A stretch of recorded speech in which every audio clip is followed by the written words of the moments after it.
Kasih karunia dan damai sejahtera Allah Bapa kita dan anaknya Tuhan Yesus Kristus menyertai saudara. Amin. Shalom saudaraku yang terkasih, di dalam nama Tuhan Yesus Kristus senang bisa menyapa saudara di tempat saudara berada hari ini. Dalam dimensi yang berbeda tetapi dalam dunia yang sama. Sebagai insan yang diciptakan untuk Tuhan sebelum melakukan rangkaian aktivitas kita pada hari ini, marilah kita mengawalinya dengan memuliakan Tuhan lewat pujian kita dan mendengarkan firman Tuhan.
Renungan firman untuk kita pada pagi hari ini diambil dari Amsal 16 ayat 2.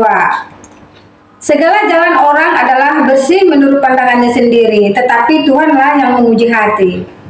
Amin.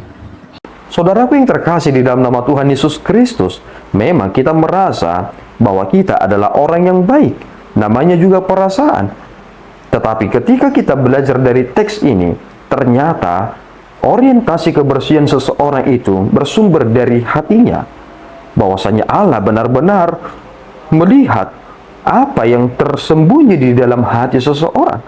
Ternyata motivasi yang besar yang terjadi belakangan ini, apapun yang terjadi di dalam hidup ini, bersumber dari hati kita. Lihatlah betapa subjektifnya kita. Ketika Yesus Kristus mengangkat konsep atau hal yang berkaitan tentang hukum Taurat, Yesus Kristus memposisikan hukum itu lebih tinggi. Bahwasanya seseorang itu berdosa bukan ketika dia sudah melakukannya, itu adalah konfirmasi. Tetapi ketika dia memikirkannya, ternyata dia sudah jatuh ke dalam keberdosaan. Dari sini kita semakin menyadari bahwasanya untuk menjadi hidup benar memerlukan keobjektifan. Dan hal yang objektif inilah yang ternyata dibutuhkan di dunia ini. Jika saudara sekarang ini takut, sehingga saudara membuat kunci ganda di rumah saudara, itu ingin berkata bahwasanya manusia itu subjektif, bahwasanya dia bisa saja menjadi orang jahat ketika dia melihat ada kesempatan. Tetapi orang-orang yang sudah objektif, meskipun ada kesempatan dan lain sebagainya, dia kan tetap menjadi manusia yang tetap menjaga harga dirinya. Dia akan konsisten. Dia akan sesuai dengan kehendak Allah. Apa yang dituntut oleh Allah, dia akan berjalan di sana. Saudaraku, ini adalah bahasa yang sungguh-sungguh ingin mengangkat pengertian yang sangat dalam terkait tentang orientasi.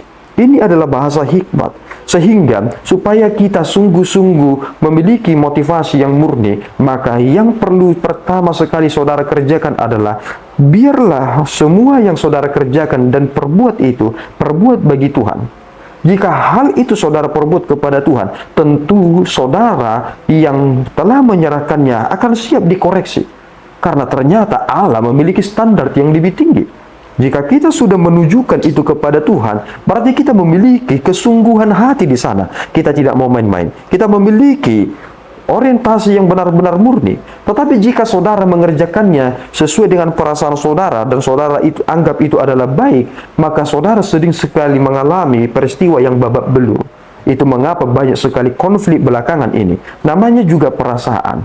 Mereka merasa bahwa mereka tidak melakukan hal yang buruk. Ternyata hal yang mereka kerjakan itu telah merugikan banyak orang. Di sini kita harus perlu belajar bahwasanya jika Tuhan telah menciptakan kita, menciptakan pikiran kita, ada tujuan yang lebih tinggi yang kita harus capai, dan di sanalah kita harus merespon. Di sanalah kita harus berpikir ulang, apa sebenarnya yang harus aku kerjakan lewat pemberian yang telah aku terima. Kiranya Tuhan menolong saudara. Amin. Kita berdoa. Ya Tuhan, kami bersyukur atas berkat-Mu. Engkau adalah Allah yang bisa melihat ke dalam isi hati manusia. Dan Engkau tahu Bapa, siapa kami. Tolonglah kami Bapa supaya kami benar-benar memiliki iman yang murni, orientasi yang benar-benar bersih, sehingga apapun yang kami kerjakan bukan berdasarkan perasaan kami, tetapi itu adalah hal yang dapat dipertanggungjawabkan karena kami memiliki landasan yang benar, yakni kebenaran firman-Mu. Kami memohon Bapa supaya Engkau sungguh-sungguh menunjukkan kepada kami jalan yang kami harus jalani, sehingga kami tidak tersesat. Biarlah kami Tuhan seturut dengan kehendak-Mu, karena Engkaulah yang menuntun kami. Di dalam Yesus kami telah berdoa dan mengucap syukur. Anugerah Tuhan kita Yesus Kristus, kasih setia Allah Bapa kita, dan persekutuan Roh Kudus menyertai saudara. Amin. Tuhan Yesus memberkati.